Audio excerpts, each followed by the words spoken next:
And what's going on, everybody? Welcome to the Not a Hockey Market podcast. I am your host, JDM or George Demoya, here with your Central Division preview. Gotta definitely get this in because hockey is upon us. That's right, the NHL season starts tomorrow, boys and girls. I am bucket stoked. I'm so ready for this. Definitely want to make sure, though, that we give you a quick Central Division preview on today's show. We're going to highlight the games that are coming up tomorrow. We also definitely will have, a little bit of talk about all different kinds of things in the NHL and a bunch of things that are going on in the NHL. Before we get to our Central Division preview, though, we want to make sure that you know that the Not a Hockey Market podcast, what we do is we focus on the NHL overall, but we are hyper-focused on those NHL cities that are claimed not to be a hockey market. We are out to disprove that statement because guess what? There are hockey fans everywhere, and hockey is for everyone. We're definitely going to still shed some light on the NHL overall, every hockey town, every hockey city, and every NHL hockey team. But we're out to prove that, guess what, even all the way down in South Florida, 45, almost an hour a minute from sunrise, there are hockey fans everywhere, knowledgeable hockey fans, and you're looking at one of them right now. So to get started, I want to make sure that you guys follow along to all of our social media channels on our IG, 90 Miles Media. This show is presented by 90 Miles Media. Also, the Couch Dads podcast, another podcast that I have going.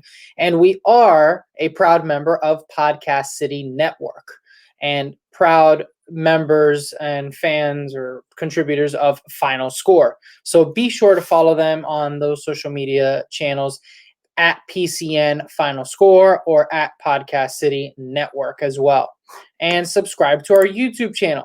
Be sure to subscribe to our YouTube channel by searching at 90 Miles Media. Also be sure to find us on at PCN Final Score. Subscribe to both of those channels to get all kinds of sports content as well as hockey content. All right, so we are looking at the Central Division, right? And in the Central Division, you have the Carolina Hurricanes, you have the Columbus Blue Jackets, the Detroit Red Wings, the Chicago Blackhawks, the Florida Panthers, Minnesota Wild, and Nashville Predators, and your reigning Stanley Cup champions, the Tampa Bay Lightning. Sorry, as a Panther fan, every time I say that, I kind of puke a little bit, but it's okay. Solid squad. Congratulations to the Tampa Bay Lightning on that Stanley Cup last season during the whole bubble. Let's see if they can repeat or if they can do anything this year without Nikita Kucherov. Nikita Kucherov is out for the entire season of this 56-game schedule, and he is dealing with a hip surgery and a hip injury. Some insiders are saying, I mean, we're talking about a very, very extreme loose terminology when we say insider that said, oh, he's going to go back and play in the KHL, that he's done. He got his cup and he's out of here. I highly freaking doubt that. That sounds like an absolute malarkey. So that's definitely not going to be the case. As we're looking at and we go ahead and break down this Central Division, there's a few things that we want to notice. Here, as you see below scrolling, are my predictions for this Central Division. I do think that the Stanley Cup champs, the Tampa Bay Lightning, still have the ability to finish number one in their division, followed by the Carolina Hurricanes, who have moved from the Metro to this division. The Carolina Hurricanes head coach Rod Brind'Amour are on the rise. They didn't make a lot of moves last year. They didn't make a lot of noise or make any kind of a splash, but that top line that they have is going to be dangerous. Followed by the Columbus Blue Jackets at 3, the Florida Panthers at 4, Nashville Predators at 5, the Dallas Stars at 6, Detroit Red Wings at 7, and the Chicago Blackhawks finishing at 8.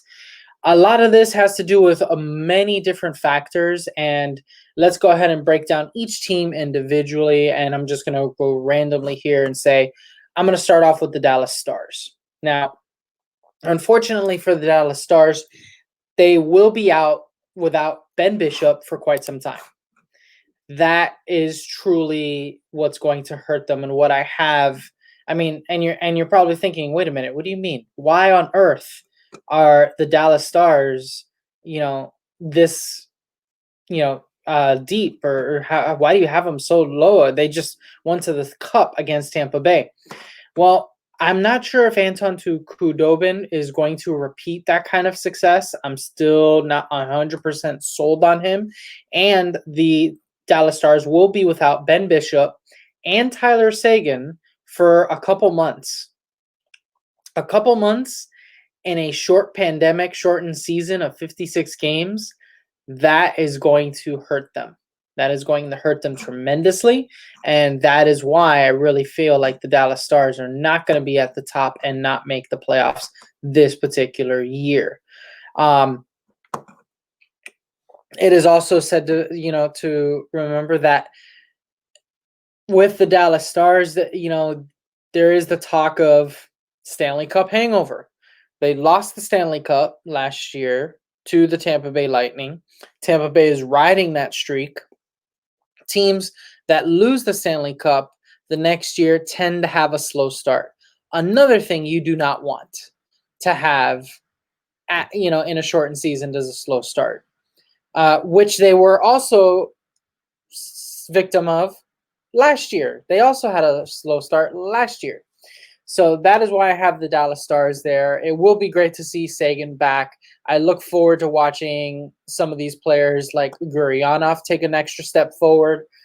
Jamie Benn hopefully takes a big step and fills in those shoes while Seguin is out. And they have one hell of a defenseman back there in Miro Heiskanen, and an elite puck-moving defenseman, number one, that is going to also take another step forward. Great pieces. I just think they get off to a slow start this year and they miss the playoffs. Then we go to our 7 and 8 squad, the Detroit Red Wings and the Chicago Blackhawks. It's a shame because this is probably one of those great rivalries in NHL hockey. It's a long-time rivalry since dating back to the days of the Norris division and the original six. What a great way to have this rivalry reignited a little bit to see which team comes out of the cellar first. The Detroit Red Wings have done it with pure rebuild. Lots of new players, Philip Zadina, Tyler Bertuzzi, Dylan Larkin, a bunch of young guys with lots of speed looking to come out of it. The Chicago Blackhawks, unfortunately, are going to be without Jonathan Toews for a while. They're going to be without World Juniors superstar Kirby Dach for a while, as well as Alexander Nylander, another young stud. So they have some young stars to complement Jonathan Toews and Patrick Kane and Duncan Keith. Are those core Stanley Cup champions from the Quenneville era, are they ready to usher in the new, young guys? And are they going to stick with this rebuild? I'm not really sure if they are going to stick with this rebuild. It'll be interesting to see if they do, but who's to say? I'm looking forward to watching that top line for Chicago, despite them probably being in the 8th spot, of Patrick Kane, Dylan Strome, and Alex DeBrincat. Alex DeBrincat and Dylan Strome, they lit up the freaking, everything in the juniors. They were one of the best duos out there, and now they get to play together on the Chicago Blackhawks. And, I don't know, they just throw in Patrick Kane to be their right winger. Lucky them. Unfortunately, back end for Chicago is too weak, and goaltending is going to be very questionable, especially with their longtime goaltender, Corey Crawford, who left them in free agency, signed with the Devils, and then retired. It must have been one of those situations where he got into camp, he started getting closer to the NHL season, he started working out, and he just went, shit, I don't have it. And I'm not going to go through a painful season, just for the hell of it. A 2-time Stanley Cup champion goaltender, Corey Crawford, retiring after, I believe it was 10, 11 years. I don't have that note in front of me here. But regardless, a great season for Corey Crawford. Wishing him nothing but the best.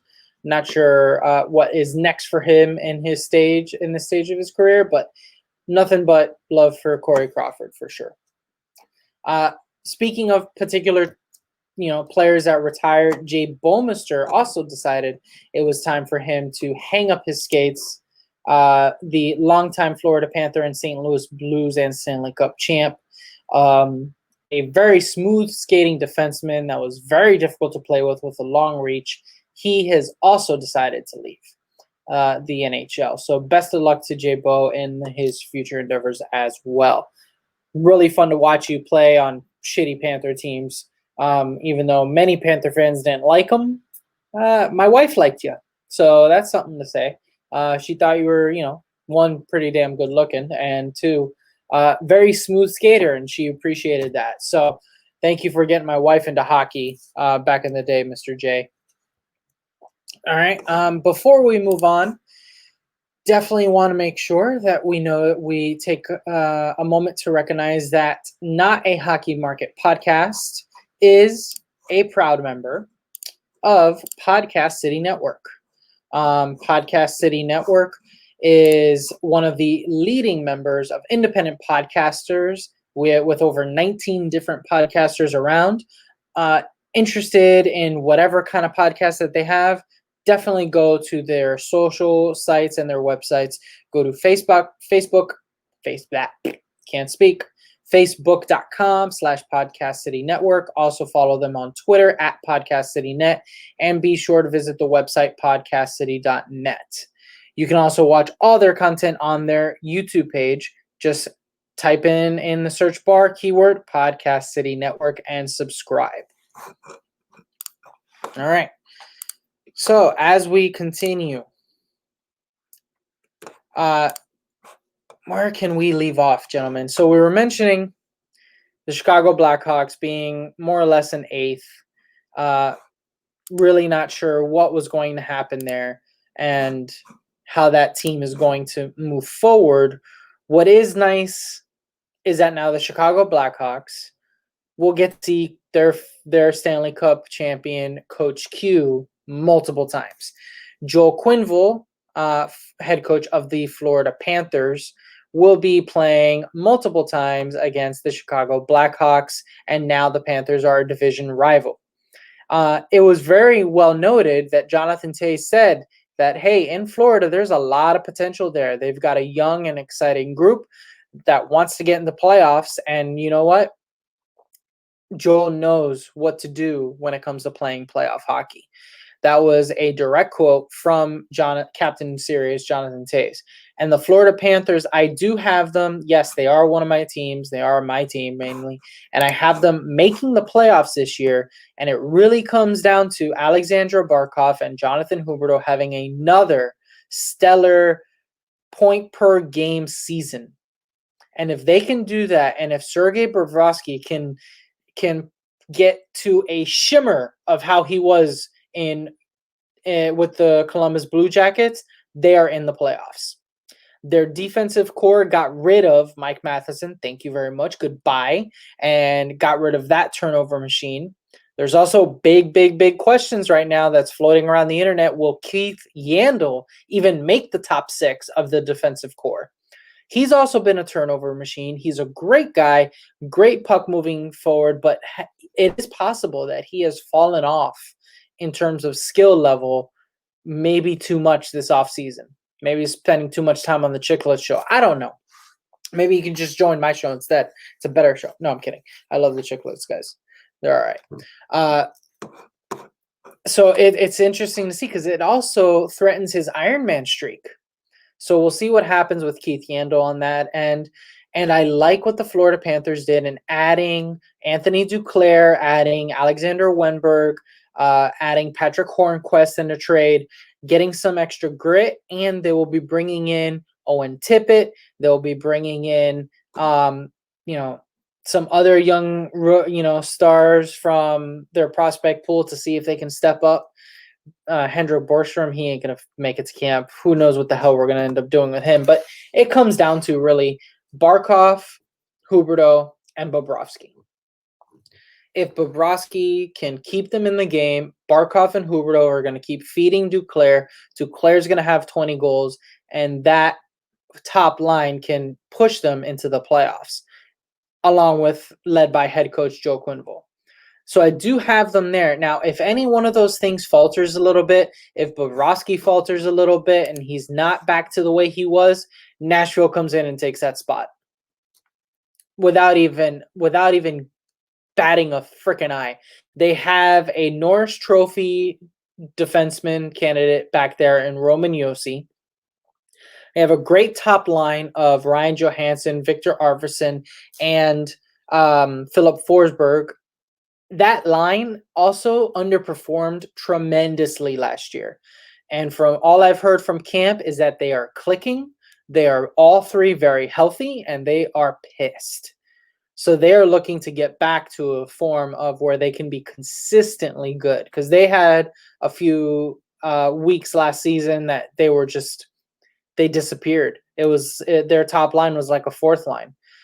You throw in Matt Duchene as well in that top six, and Nashville has the chance to beat you. They have a chance to roll 4 lines at you.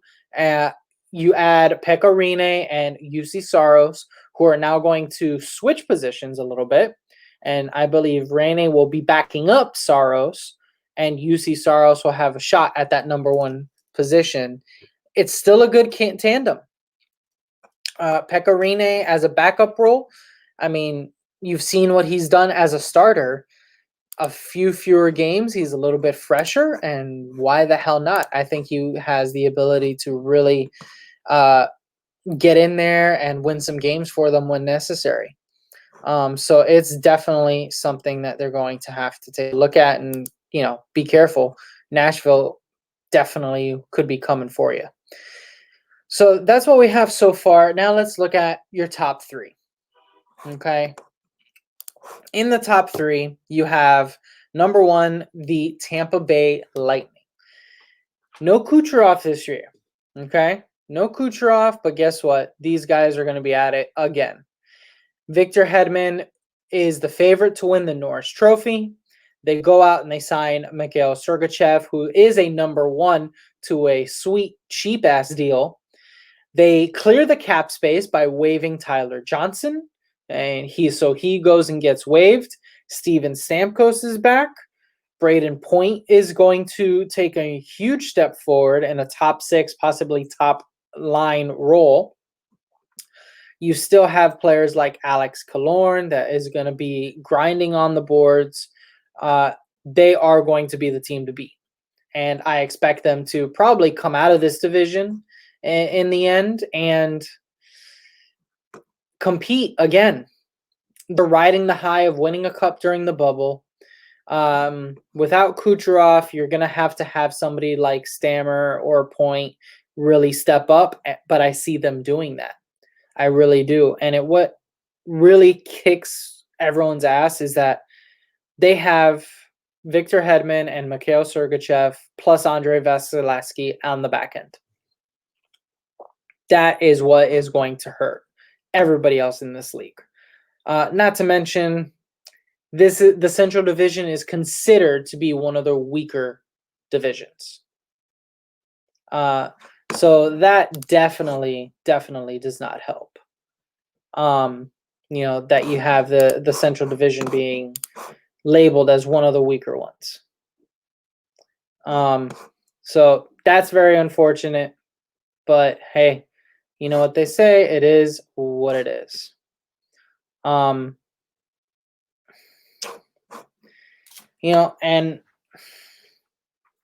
it's definitely going to be a tough going for anybody that goes up against the Tampa Bay Lightning in the playoffs. It just is what it is. I wouldn't mind seeing a team like the Columbus Blue Jackets maybe make a run at them, or the Carolina Hurricanes.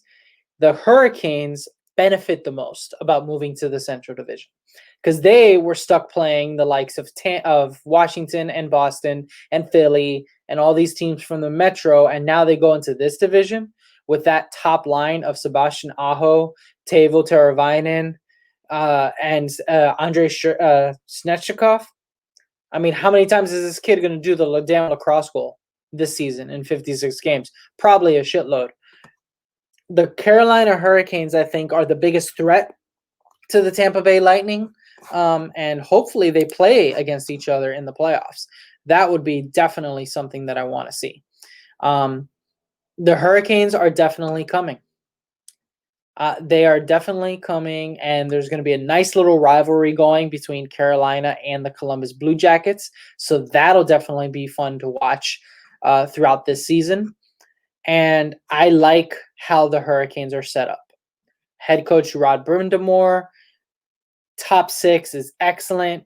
D-core is excellent with Jacob Slavin and Dougie Hamilton on the back end. Hamilton wants to be there. He wants to play there. He wants an extension. Pay that dude. He was injured quite a bit last year. If he stays healthy, oh man, he's like a John Carlson in this division. He definitely has this offensive upside on the back end that is really, really difficult to defend. And you add in the Sebastian Aho's potential is not capped yet. He's still on the rise. And if you watched anything from from the NHL fantasy draft that we had, he was taken like 7th overall because of how much upside that kid has. So moving on to our final team, the Columbus Blue Jackets, led by head coach John Tortorella. What they are doing with the Columbus Blue Jackets is what pisses off every team that you could think of, and that is that they roll 4 lines at you. They play tough as nails with Captain Nick Foligno, with Dubois, a great duo on the back end in Zach Werenski and Seth Jones, a very good goaltending duo, and a system that pisses you off. Look for players like Cam Atkinson to maybe take a bigger step this year. He had a slide last year. I expect him to get back to his old form and snipe in more goals than before, as well as Oliver Bjorkstrand, 2 small forwards that each have an excellent sniper shot. Would love to see them do well, and I have them slotted at 3. The Columbus Blue Jackets are going to be a pain in the ass to play against every day for 115, 116 days of straight hockey, which is what we're definitely looking forward to. So as I was saying, the season does start tomorrow. And with the season starting tomorrow, let's take a quick look at a couple things. First off, the season starts tomorrow, and there's some people that are talking about other things other than that hockey starts tomorrow. And that is that Evander Kane filed for bankruptcy today. So this guy made $7 million a year, and he's filing for bankruptcy. How many times did you call the stacks of money and just give it away, dude? Like, come on, man. You cannot be doing that. It's horrible to see. It's sad to see. But, man, it's everywhere. It's everywhere on hockey Twitter right now is that Evander Kane filed for bankruptcy. Absolutely insane. Good news out of Boston Bruins camp. Brad Marchand is likely to start for the season opener. And also in some Bruin news, finally, the Boston Bruins are going to retire the number 22 for Willie O'Rees. This was a long time coming, folks. I mean, you could probably say it's about 5+ years overdue. We won't discuss or get into that, but I am glad to see that the number 22 of Willie O'Ree, his jersey, will be retired by the Bruins this season. So that'll be an excellent step forward for the league, for hockey in general, and for Hockey Is for Everyone. Let's take a look at what we have tomorrow. It's a full slate of games, and guess what? I'm busy. You don't call me. Don't ask to see what I'm doing. I am fucking busy. I'm not doing anything but watching hockey. All right. I'm as stoked as you could possibly be for it. We got the Pittsburgh Penguins facing against the Philadelphia Flyers at 5:30 p.m., followed by the Canadians and the Toronto Maple Leafs at 7. The Blackhawks open up the season against the Lightning at 8. The Canucks will face the Oilers at 10. Blues and Avalanche at 10:30. Bunch of things to be looking forward to. I expect a huge rivalry game with Penguins and Flyers. I think Crosby is going to either show up or he's going to disappear, and we'll see what happens between him and Claude Giroux to start the season. I expect Carter Hart and Tristan Jarry to be the starting goaltenders tomorrow for that first game. The Canadians and the Toronto Maple Leafs, the beginning of the North Division starts right there with one of the greatest rivalries in hockey. Carey Price going up against Frederik Andersen. You will have an emerging Nick Suzuki going up against Auston Matthews. Auston Matthews will lead the league in goals this year. Just a prediction that I have of mine. I think he is definitely going to lead the league in goals this year. Throw it out there. Maybe he throws in a hat trick to start off the year. I wouldn't put it past him. The Chicago Blackhawks will face against the Lightning. I expect a little bit of rust out of the Lightning based on the bubble year, and that was tough, guys. Do not be shocked if the Lightning get off to a slow start. It's been a quick turnaround. Now they have to go and play 56 games in 115 days. It's going to be a lot of games back to back. Barely 2 days off in between games this season, and it's going to be a sprint to the playoffs. So don't be surprised if the Lightning maybe get off to a little bit of a slow start. Don't look 100%. It's going to happen. The Vancouver Canucks and the Edmonton Oilers will face off at 10. I'm really looking forward to that game. Love to see what Connor McDavid and Leon Draisaitl do this year. Chances are their right winger is going to be the big surprise. Jesse Puljujarvi has had an excellent camp. And, I don't know, he's going to be line mate with Connor McDavid. They've put no names next to Connor McDavid, and they've ended up with 15 goals. Jesse Puljujarvi has the skills to be a phenomenal power forward, and he's got great hands in close and in tight with a great deflection game. He is going to be a possible breakout candidate for this year. So look for him. And then, of course, the Blues and the Avalanche. Avalanche heavy favorites to win the Stanley Cup. Nathan MacKinnon versus new captain, Mr. Ryan O'Reilly of the St. Louis Blues. Definitely going to be one hell of a game to watch.